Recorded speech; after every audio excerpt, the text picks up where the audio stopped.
आज आपण हैदराबादी पनीर बघणार आहोत। तुम्ही बघू शकता एकदम भाजी मस्त अशी झालेली आहे पनीरची ही रेसिपी। तर आता आपण सुरुवात करूया हैदराबादी पनीर बनवायला। तर त्यासाठी मी इथं पनीरचे मोठे मोठे तुकडे केलेले आहेत। मी पाव किलो पनीर घेतलेला आहे।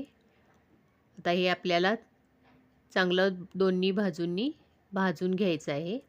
त्यासाठी मी इथं एका तव्याला थोडंसं 2 चमचे तेल सोडून पनीर ठेवून घेतलेलं आहे।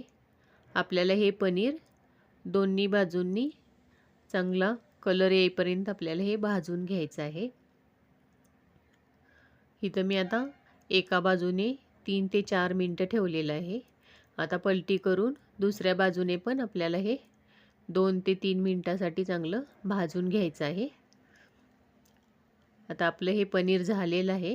तर आपण हे असंच ठेवून देऊया आणि ग्रेव्हीची तयारी करूया। त्यासाठी मी इथं 2 चमचे तेलामध्ये 2 मीडियम साईजचे कांदे स्लाइस करून घेतलेले आहेत।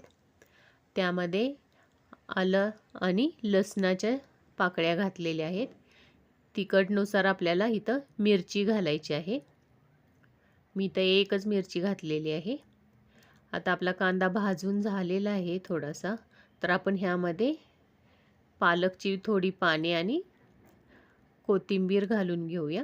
हे पण आपल्याला कांद्याबरोबर 1 मिनिटासाठी परतवून घ्यायचं आहे। आता आपलं भाजून झालेलं आहे। तर आपण आता हे थंड करून घेऊया। आता हे थंड झाल्यानंतर आपण ह्याची चांगली बारीक पेस्ट करून घेऊया।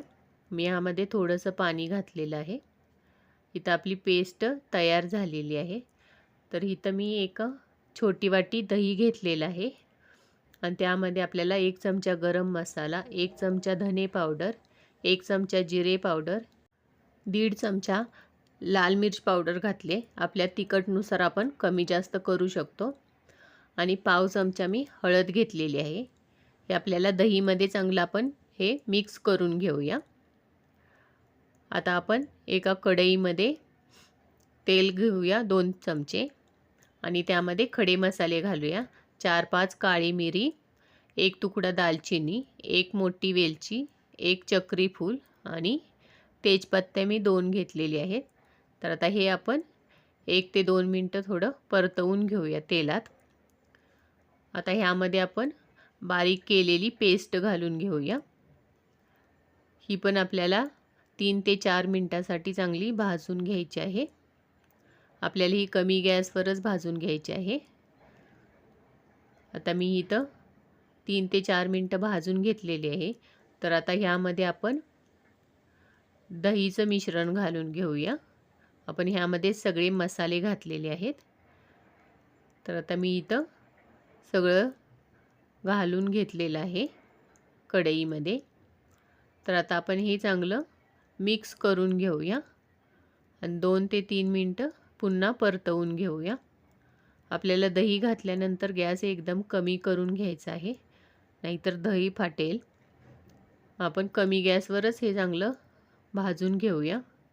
इथं आता चांगलं भाजलेलं आहे। तर आता आपण ह्यामध्ये पाणी घालून घेऊया। आपल्याला जशी ग्रेव्ही हवी असेल त्यानुसार आपण पाणी घालायचं। मी इथं थोडी दाटसरच ग्रेव्ही करते, त्यामुळे पाणी मी 1.5 ग्लास घातलेला आहे, छोटा ग्लास आहे। आता ह्याला चांगली उकळी आलेली आहे। तर आपण ह्यामध्ये आता चवीनुसार मीठ घालूया आणि वरून भाजलेलं पनीर घालून घेऊया। आता ह्याला उकळी आल्यानंतर आपल्याला गॅस कमी करून 5 मिनिटासाठी आपल्याला हे चांगलं शिजवून घ्यायचं आहे। इथं आता आपली ग्रेव्ही झालेली आहे। तर वरून 1 चमचा कसुरी मेथी घालून घेऊया, त्याने भाजीला छान टेस्ट येते। आता आपण हे सगळं मिक्स करून घेऊया।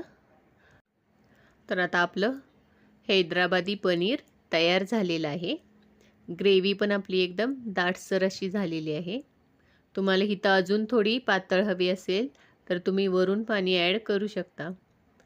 आता आपण हे सर्व करायला घेऊया। तुम्ही रोटी, भाकरी किंवा चपाती बरोबर ही एन्जॉय करू शकता.